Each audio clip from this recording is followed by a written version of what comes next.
but it's, especially with breaking, it was, to me, at the heart of that culture is celebration. And it is saying like what greater act of rebellion is there than to look in the face of your oppressors and say like, I'm still celebrating. I'm still partying. We're still having fun. We're still unified. Like, it's amazing. So yeah, that's part of the reason too, that like, Jeffro is so appealing to me. That's why I say like it mattered to me that he's Haitian. It's one of the other folks that I got to interview for the show was Danny Dan, who's also Haitian. Yeah.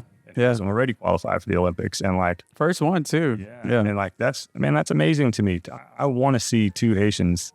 I want to see them both on the podium. I would think that would be extraordinary. Yeah, that'd be monumental.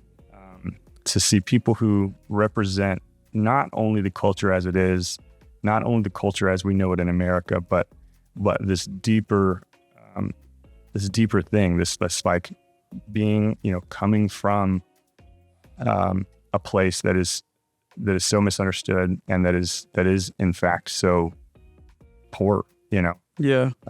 and to rise to that platform, like that's just beautiful. So given the current socio-economic standard of Haiti and what just recently happened, which was the assassination of President Jovenel Moise and stuff like that, are you a little bit in tune with like kind of what's going on with how the new administration kind of stepped in and had the U.S. back them and just was like, yeah, this is the new government, y'all gotta respect it? Like, what do you think about that? I think it's like I've seen this movie before. Yeah. Like this isn't the first time the U.S. has involved itself in this way. I think it's good. I mean, I think it's like, I feel hope around it. Part of that hope for me is that Smith Joseph, the kid that I fell in love with and remained friends with, one thing that is shocking to U.S. ears, especially American ears, especially, is the justice system in Haiti and the corruption that exists there. Yeah. People get locked up for nothing, for literally nothing. And I don't mean like for minor crimes. I mean for literally nothing. If you show that you have any connections to money, if you show any connections to American money, especially, you get locked up. And the only way out is to bribe your way out. And so my dear friend has been locked up now for 7 years. And wow. He's in a cell that is made for 8 people, and there are 18 of them in there. And the last time we spoke, he hadn't been out of that cell since November, and that was for 15 minutes. Wow. We are talking about absolute injustice, human atrocities. Yeah. But you said for 7 years now. Yeah. So when he got locked up in 2016. So this is around the time of Aristide, was it? No, Aristide was like in the 90s and 80s and 90s. Or it was, I think Moise was in power late 17. Yeah.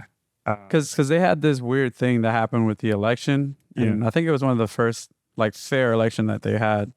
And Moise didn't come into power, or he won the election. I believe it was in 2016, but they had this whole big disagreement. The current parliament or power in play said like, no, like there's no way you didn't win. So they had another recount or revote. Like it was a full on election, and he won again in 2017. So he was supposed to serve his 4 years. And I know there's this big thing where they were like, oh no, your presidency is over in 2020. And he was like, no, that's not fair. Like I get to, serve my full 4 years. Y'all took 2016 away from me because you said I lost, but I won again, even with more numbers. And after that had happened, there was this, I think it was the biggest corruption with Haiti is probably the people in parliament, the people in power and whatnot. But the police corruption, oh man, just trickles down. Yeah. It's unbelievable. Yeah. And I mean, I could tell you stories about with, police and my family over there in Haiti. But the thing is, the people in power is just kind of like, they kind of take this and they're like, all right, no, like we're going to run it our way. And apparently some of them even had, some of these mercenaries underneath them to like enact some of their visions and pretty much missions that they wanted to, carry out. Yeah. But the thing is, I think Moise was a pretty good president. And the reason why I say that is because he was more of a businessman. Like he had I think he was a banana farmer.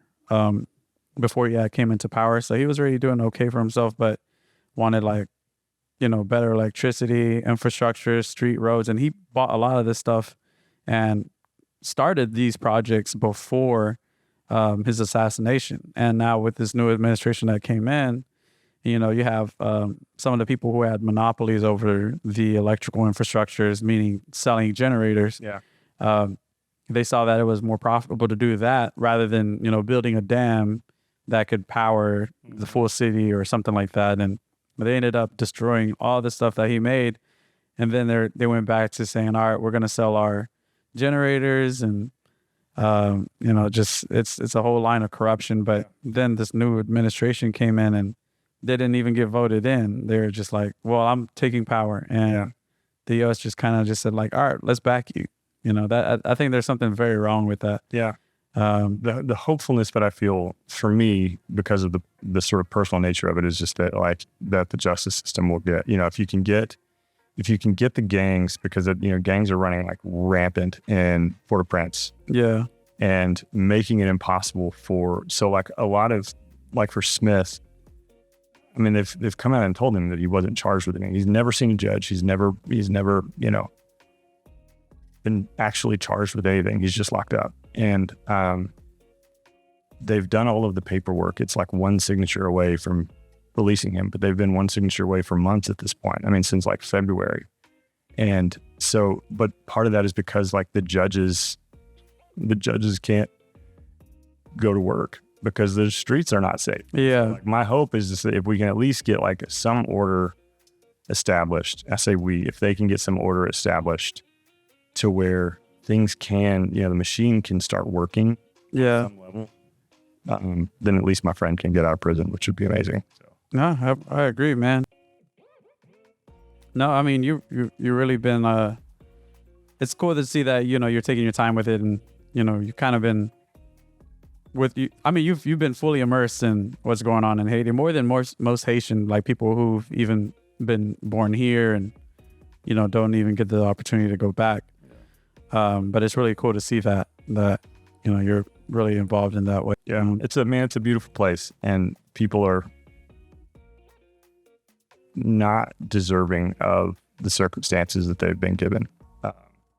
That's not to say that I think wealth solves all problems. I don't believe that at all. I think in a lot of ways, Haitian people are much happier than Americans, but the basic needs of human existence, like they deserve those things, and some infrastructure would allow for that. And I remain hopeful. I remain hopeful that the situation there can return to a place where it's safe to travel there.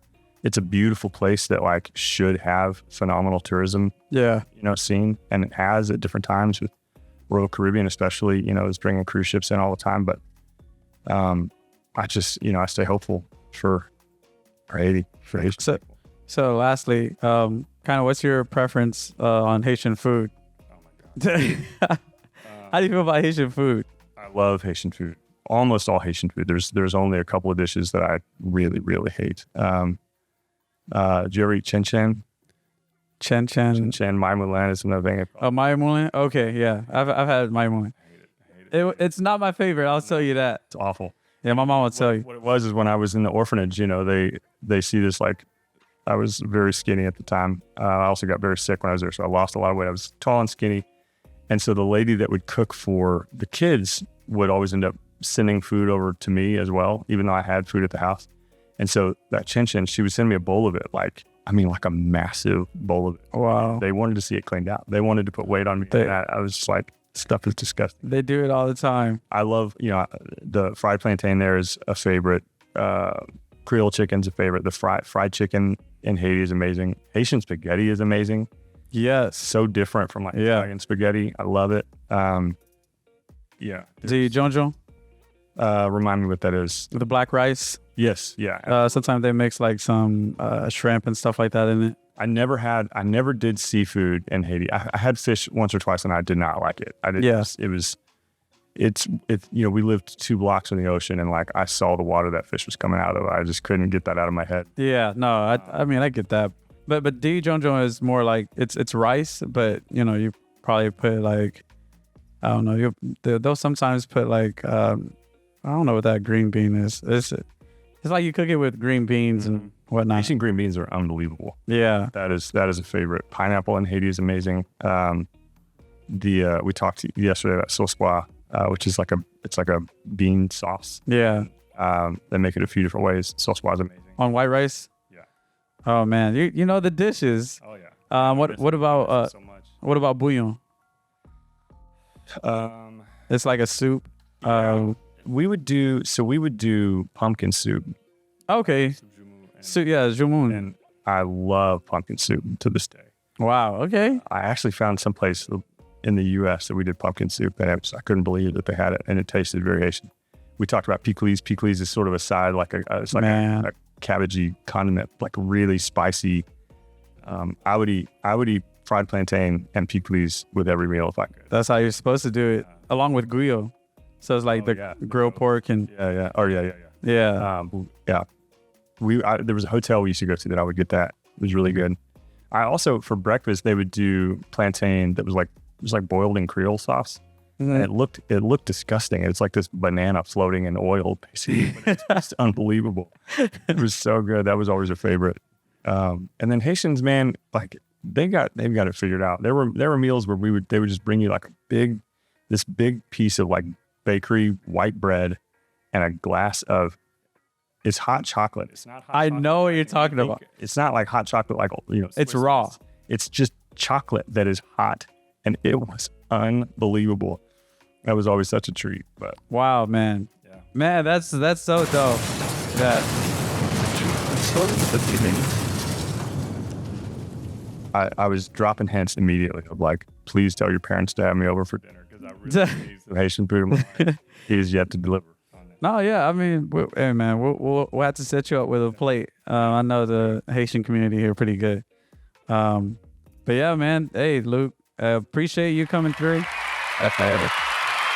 You're doing great work, man. Like seriously, it's the work that you're doing right now. It's you're not seeing a lot of people do that, especially from the angle that you're approaching it. Yeah. So keep doing what you're doing, man. And likewise, I love this. I love this show. I love what you're doing. I think that the scene needs more of this, and so I'm rooting for you too, man.